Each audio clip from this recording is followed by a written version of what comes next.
cette initiative et pour votre présence. Cette première édition, donc, c'était une initiative que nous avons prise pour essayer d'accompagner les réunions annuelles 5+5 qui se concrétisent depuis le début des années 2000, mais qui n'ont jamais associé jusqu'à présent la société civile sur le thème de l'immigration.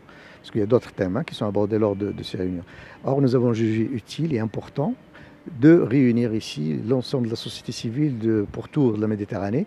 C'est-à-dire on a pratiquement tous les pays, sauf la Libye, qui n'ont, hélas, à la dernière minute, ils avaient un empêchement. Donc, normalement, il y avait 3 personnes qui devaient venir, mais à la dernière minute, ils avaient un empêchement.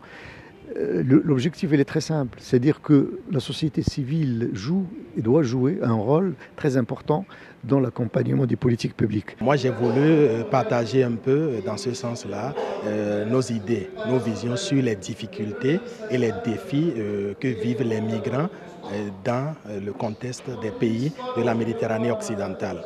Dans ce sens, il est vrai qu'il y a des choses qui sont en train de se réaliser, mais il y a encore beaucoup de difficultés auxquelles nous nous confrontons. Des difficultés sur le plan de l'emploi, les difficultés sur le plan de la sécurité où les contrôles sont discriminatoires à tout moment, même quand on est en situation régulière, encore pire pour ceux qui ne sont pas en situation régulière. Sur le plan de la famille, par exemple pour les regroupements familiaux, tout ça c'est des difficultés tout le temps qui sont vécues et évidemment sur le plan du vivre ensemble. Donc tout cela, il est important qu'on continue de réfléchir pour voir quelle est la voie de la société civile dans ce sens-là pour que nous puissions vraiment commencer par appliquer les décisions du Pacte mondial.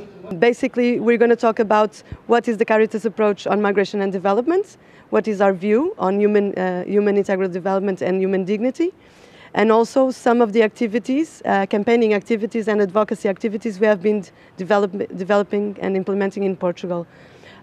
Also the good practices that we have in Portugal, as Portugal is the first country in the whole world to have already an implementation plan for the Global Compact on Migration that we Caritas advocated for last year, and also the challenges that we see that are coming, especially in official development aid, the securitization of migration aid, and also the policy coherence on migration and development. Mon intervention, c'était sur le rôle des immigrés dans le co-développement de leur territoire d'origine. On est dans une zone connue par son dynamique associative, mais il faut savoir aussi, il faut rendre à César ce qui est à César, que les immigrés ont joué un rôle de locomotive dans ces mutations et ce changement et aussi dans ce développement.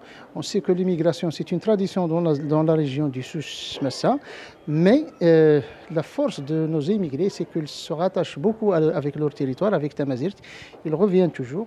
Ils ont participé financièrement et aussi par leurs idées, par leur savoir, pour tout ce qu'on voit aujourd'hui. Quand on passe dans l'Anti-Atlas et quand on passe dans le Haut-Atlas, dans la plaine du Souss, du Ch'touka, etc., Tiznit, Taroudant, on trouve qu'il y a l'impact de cette immigration, l'adduction d'eau potable, l'aménagement des routes, des pistes, l'électrification rurale, le transport scolaire, les crèches, etc. Donc tout cela, c'est la trace, c'est l'impact de cette immigration.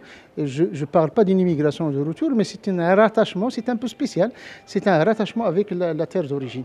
L'expérience tunisienne avec la société civile, elle est assez ancienne avec les organisations nationales depuis la colonisation jusqu'après. Donc on a une société civile assez forte et il s'est beaucoup renforcé en termes de migration et de prise en charge de ces migrants.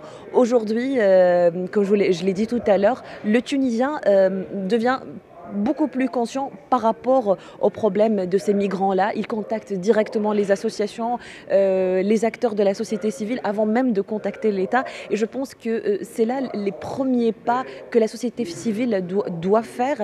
Et je pense que c'est un rôle extraordinaire. Quand on parle du Maroc ou l'Algérie ou les pays du Grand Maghreb, je pense qu'on peut avoir la même expérience parce qu'après tout, on est un petit peu le même pays, on a les mêmes traditions, le même mindset et la même manière de voir les choses. Et comme a dit tout à l'heure Monsieur Mohamed Sharif, donc on vit vraiment un vrai problème de migration. Le Méditerranéen aujourd'hui, ils disent que c'est une cimetière à ciel ouvert, d'autres ils disent que voilà, c'est un aéroport à ciel ouvert.